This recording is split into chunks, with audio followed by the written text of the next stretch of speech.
পশ্চিম জেলার বিভিন্ন আসনেও এদিন ভোট গ্রহণ করা হয়।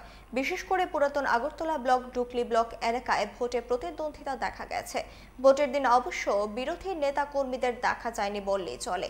সর্বত্র শাসক প্রার্থীরাই ঘুরে বেরিয়েছেন। পরিবেশ খুব ভালো আছে, সবাই স্বতঃস্ফূর্তভাবে আমার কাছে যতটুকু খবর, সকাল সকালে এসে এখানে দলমত নির্বিশেষে সবাই এসে উৎসবের মেজাজে ভোট দেওয়ার জন্য এসেছে।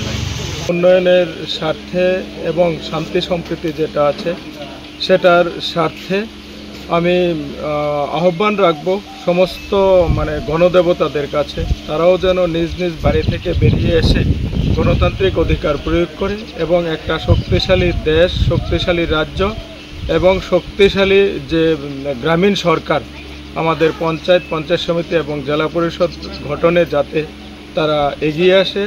অ্যাকচুয়ালি বিরোধী জায়গায় পোলিং স্টেশনে তারা এজেন্ট দিতে তারা তো দেখুন, বিরোধীরা তো প্রার্থী দিতে পারেনি, তারা জেলা পরিষদের প্রার্থী দিয়েছে, পঞ্চায়েত এবং পঞ্চায়েত সমিতিতে তারা প্রার্থী দিতে পারেনি, কারণ তাদের লোক নেই, কীভাবে তারা প্রার্থী দেবে?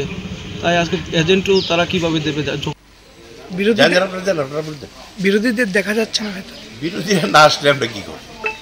ওদের তো আমরা নমিনেশন দিয়েছে, নমিনেশনের পরে শুধু গল্পর পর গল্পই বলছে, আমাদেরকে নমিনেশন দিতে দেয় না, আমাদেরকে প্রচার করতে দেয় না।